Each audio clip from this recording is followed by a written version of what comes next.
Welcome back to our channel. Picture this. You're a kid in the heart of Texas, the air thick with the twang of guitars and the scent of dusty roads. And your dad isn't just any man. He's the voice that's got the whole country humming along to songs about heartbreak and hard times. But what if that legacy feels less like a gift and more like a weight on your shoulders? What if every note you sing echoes his and you're desperate to find your own melody? That's the story of Justin Tubb, a man who chased his dreams in the shadow of a giant, carving out a path that's as heartfelt as it is hidden from the spotlight. Pull up a chair, folks, because we're about to dive into a tale of talent, tenacity, and the tender pull of family ties that shaped one of country music's unsung heroes. Back in the 1930s, Texas was a land where the Great Depression had folks scraping by on farms that turned to dust bowls, and radio waves carried the only real escape, songs of love lost and roads traveled. San Antonio buzzed with a mix of Mexican influences, cowboy lore, and that raw, honest sound we now call classic country.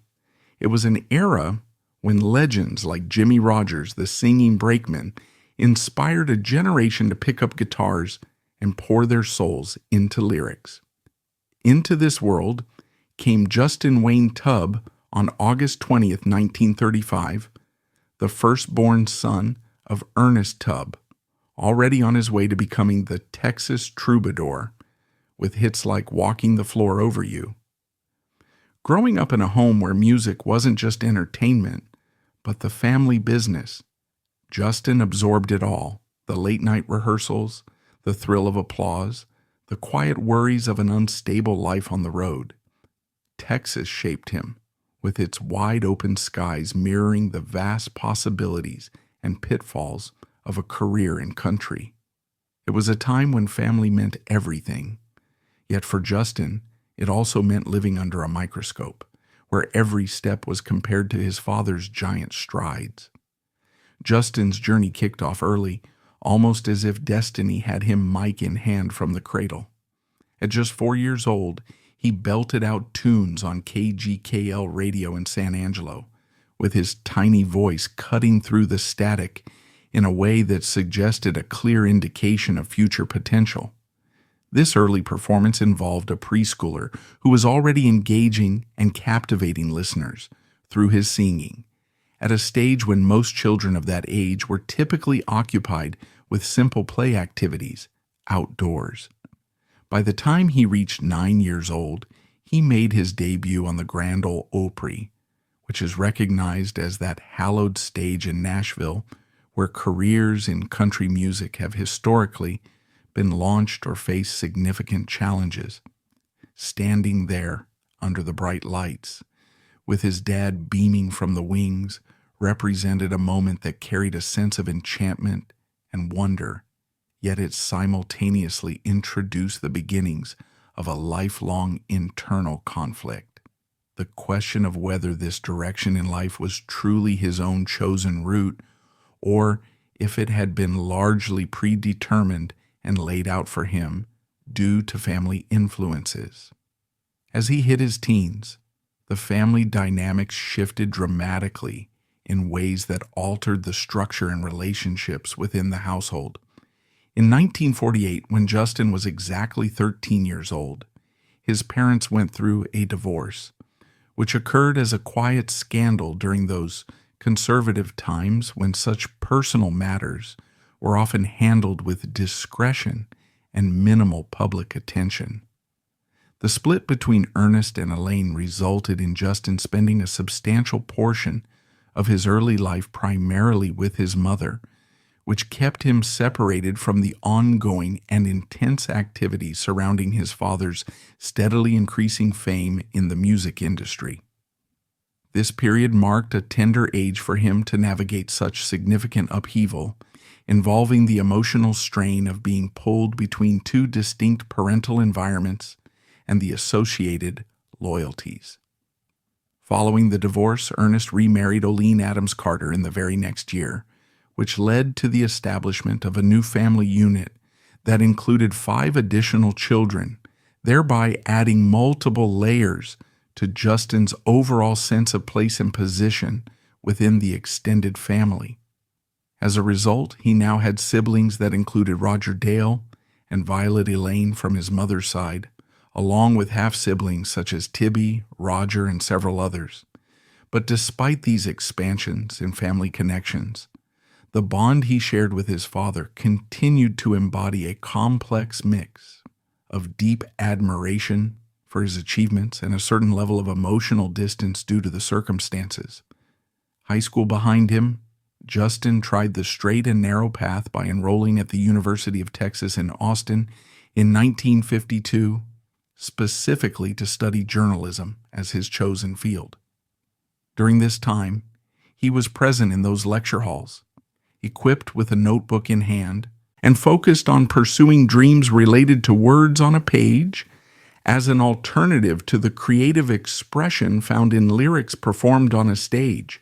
However, the attraction to music proved to be much stronger and more persistent in pulling him away from this academic pursuit. He took the initiative to form a country band during his university period, and he began performing gigs around various locations in Austin's honky-tonks, where the environments were characterized by smoke-filled rooms and enthusiastic cheering crowds that evoked strong reminders of his familiar home surroundings and musical roots. Ultimately, his time in college did not endure for long because the compelling draw of music became overwhelmingly dominant. Upon making the decision to drop out, he proceeded to pack his bags and relocate to Nashville, widely regarded as the beating heart of country music where the industry thrives. Once there, he secured a position as a disc jockey at the radio station WHIN in Gallatin, where his responsibilities included spinning records for broadcasts and occasionally incorporating his own original songs into the programming. This role represented humble work that, while not glamorous, served the practical purpose of paying the bills and providing him with essential visibility within the music community.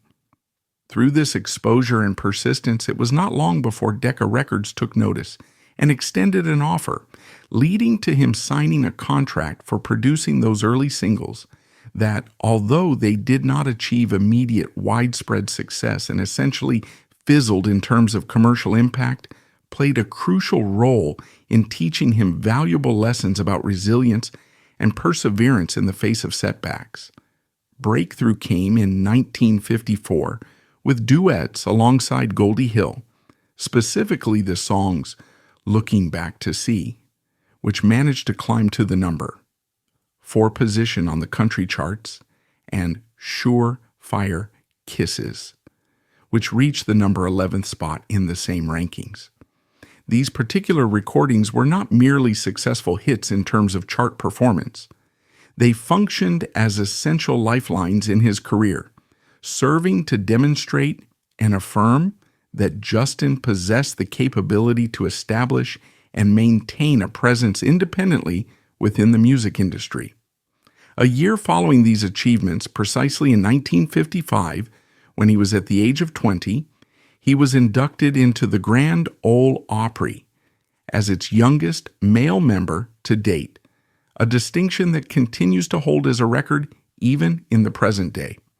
This moment of joining the Opry represented an exhilarating experience involving the act of stepping onto that prominent stage in the capacity of a full-fledged member, surrounded by the roaring approval of the crowd, while at the same time being aware of the underlying whispers and comparisons that inevitably drew parallels between him and his father Ernest. Following this, his solo success materialized through additional recordings, such as I Gotta Go Get My Baby, which attained the number 8 position in 1955, and at a later point, Take a Letter Miss Gray, which secured the number 6th spot in 1963.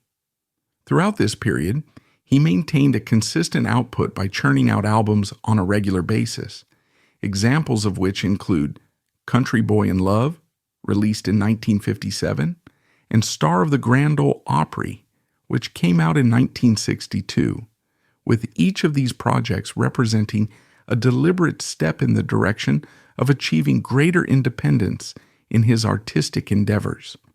But songwriting was the area where Justin truly shone and demonstrated his most prominent strengths, as his pen was responsible for crafting gems in the form of songs that subsequently became highly successful when performed by other artists, effectively turning those compositions into valuable assets within the genre. One notable example is Lonesome 77203, which evolved into a smash hit when recorded by Hawkshaw Hawkins, characterized as a poignant tale that captured the essence of longing and resonated deeply with audiences, particularly those who could relate to the experience of dialing a telephone number repeatedly without any response or resolution. Additional compositions such as Keeping Up with the Joneses and Love Is No Excuse emerged in succession, contributing to a body of work where a total of 6 of his songs ultimately received awards in recognition of their quality and impact. During the late 1950s, he shared living quarters with a young Roger Miller, positioning the two of them as budding talents who were both navigating the early stages of their careers, exchanging dreams and demo recordings within the confines of a cramped apartment in Nashville. Those specific nights spent in that setting, involving the swapping of personal stories and the strumming of guitars as they collaborated or practiced, played a key role in forging bonds between them that endured over the course of their lifetimes. Beyond these personal connections, Justin's tunes successfully found placement and adoption among established icons in the country music scene, including figures like George Jones, Patsy Cline, Kitty Wells, and Jim Reeves, allowing his words and melodies to touch the hearts of listeners through the interpretations and voices of these performers, rather than solely through his own deliveries. The 1960s brought a combination of collaboration opportunities and various challenges into his professional and personal spheres. As Ernest's health began to falter and show signs of decline, Justin took on a more active role by stepping in to participate in business ventures, particularly through the co-ownership of the Ernest Tubb record shops that had been established as part of his father's enterprises. This involvement served as a meaningful way for him to honor his dad by contributing to the family legacy while simultaneously building something of tangible value that extended beyond the realm of performing and recording. On a personal level, he entered into marriage with Carolyn McPherson, who became a steady and reliable presence throughout the different phases of his life. And together, they welcomed 3 children into their family. Carrie Justin, born in 1970, followed by Lisa, and then Zachary. This aspect of family life provided him with a grounding influence and a sense of stability amidst his career demands, although the requirements of the road and touring continued to exert a persistent call on his time and energy. In terms of his musical output, duets recorded with Lorene Mann, such as Hurry, Mr. Peters, which was released in 1965, helped him to maintain a presence on the charts and sustain visibility in the industry, while albums like Justin Tubb and Lorene Mann, issued in 1966, served to showcase the ways in which his sound was evolving and adapting over time. As the decade progressed and continued to unfold gradually over the course of the 1960s, Justin's firm and steadfast commitment to the core elements of traditional country music increasingly came into sharp and direct clash with the broader transformations occurring within a rapidly changing music industry environment. By the time he had reached his mid-30s, which placed him in the later stages of that decade, and extending into the early 1970s based on his age progression from his 1935 birth date, the overall atmosphere in Nashville was undergoing a notable and progressive shift toward incorporating more pop-infused sounds that blended mainstream popular music influences, thereby marginalizing and effectively leaving behind dedicated purists like him who remained deeply rooted in the authentic, unaltered traditions of the genre, and consequently placing them at a disadvantage in terms of commercial viability and relevance. In an effort to push back against these emerging trends and to voice his discontent, he responded by composing and introducing the song "What's Wrong with the Way That We're Doing It Now," a composition that functioned as a fiery and impassioned anthem, specifically aimed at decrying and criticizing the perceived dilution and weakening of the fundamental characteristics of the country music genre that he had always loved and dedicated himself to preserving throughout his professional life. When he chose to debut this song at the Opry, which represented a significant platform for such a statement given its historical importance in the country music community, the resulting applause from the audience was notably thunderous in its intensity and volume, serving as a clear and immediate form of validation that reinforced and affirmed the legitimacy of his stance on the matter and highlighted the resonance it held with at least a portion of the listening public. Nevertheless, despite this positive reception and the momentary boost it provided to his visibility, his overall level of success in the industry began to wane and diminish progressively over the following years. The occurrence of hit records became increasingly scarcer as market preferences continued to evolve away from his preferred style. And as a consequence of these shifts, various financial strains started to mount and build up steadily, creating mounting pressures that affected both his career sustainability and personal stability. These difficulties reached a critical point in the early 1990s, during which the complex and prolonged process of settling the estate left behind by his father Ernest, who had passed away earlier in 1984, directly contributed to Justin facing severe financial distress that ultimately led him to declare bankruptcy as a necessary step to manage the overwhelming debts and obligations involved, thereby forcing him under those circumstances to sell off his ownership share in the record shop business to his established business partner David McCormick in order to alleviate some of the immediate economic burdens. Furthermore, a particularly bitter and acrimonious falling out that took place specifically in 1995 marked the unfortunate end of his long-standing hosting gig at the Midnight Jamboree, a radio program and live event that had long been recognized as a staple and enduring fixture in the country music scene ever since the earlier days, when his father had been actively involved in its development and popularity. Through all of these ongoing professional setbacks and personal trials that spanned the later phases of his career, Justin's personal world and private experiences gradually revealed underlying aspects of a man who possessed a quiet depth in terms of his character, emotional introspection, and thoughtful nature that went beyond his public image as a performer. One such story that is rarely shared or brought to light in discussions of his life originates from his early Nashville days during the initial period of establishing himself in the city, particularly when he was rooming together with Roger Miller, who was also a young and aspiring figure in the music scene at that time.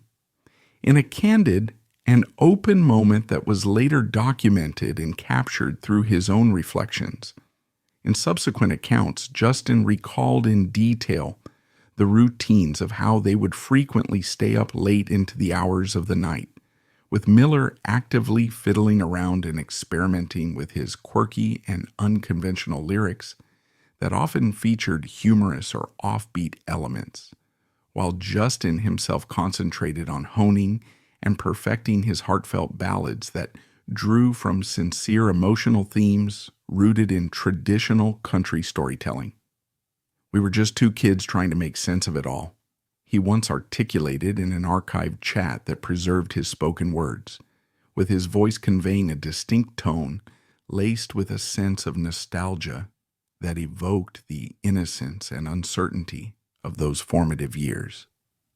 This particular recollection serves to humanize him on a more relatable level by illustrating the everyday, intimate aspects of their shared living situation, such as the instances of laughter that emerged over simple mishaps like burnt dinners prepared in their modest accommodations, and the open exchanges regarding their shared fears and apprehensions about the possibility of failure in pursuing their ambitions within the competitive and unpredictable music industry.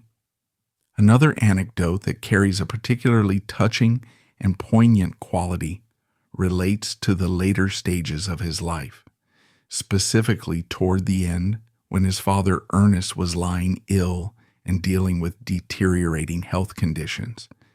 It was during this period that Justin took the initiative to record a collection of duets by carefully utilizing and incorporating his father's old tracks that had been previously recorded in earlier sessions. The album resulting from this effort, titled Just You and Me, Daddy, which was eventually released in a posthumous manner in 1999 following Justin's own death the year prior, stood as a profound labor of love that involved the meticulous blending of their respective voices to create a final harmony that symbolized a lasting connection between father and son across time. The first phonograph record I ever purchased was by Ernest Tubb, Justin expressed in a dedicated tribute directed toward his dad, underscoring the early and foundational influence that shaped his path. He was my hero long before he became my friend. Country music has never had a greater ambassador than my dad. Those precise words effectively capture the emotional core and central essence of his internal experiences. The deep-seated admiration he maintained for his father's legacy and achievements, combined inextricably with the persistent ache and emotional weight associated with the challenges of living and operating continually in the prominent and overshadowing presence of that same legacy. Emotion ran deep in Justin's life, from the joy of fatherhood to the pain of loss. Carrie, his eldest son, followed in musical footsteps, performing across the U.S. and England, but tragedy struck when Carrie died in 2008 at 38, leaving behind his own children. Zachary released an album carrying the family torch. Carolyn stood by Justin through thick and thin, her presence a quiet anchor amid the storms. Private joys came in simple moments, family gatherings where guitars were passed around, stories swapped under Texas stars. But struggles lingered. The divorce of his parents left scars, making him fiercely independent. He rarely invoked Ernest's name on stage, saying once, "I want folks to know me for me, not just as his boy." That resolve masked a deeper vulnerability, the fear of never measuring up, the loneliness of a path less traveled. Controversies swirled around Justin, handled with the grace of a man who knew life's gray areas. His arrest for public drunkenness in the 1960s hinted at personal demons, perhaps the pressure of the industry taking its toll. Whispers of alcohol issues weren't uncommon in Nashville, but Justin kept it private, focusing on his craft. The bigger debate was his staunch traditionalism versus the evolving country scene. "What's wrong with the way that we're doing it now?" sparked arguments. Some called it a brave stand against commercialization, others a refusal to adapt. Critics argued it alienated younger fans, while supporters saw it as preserving purity.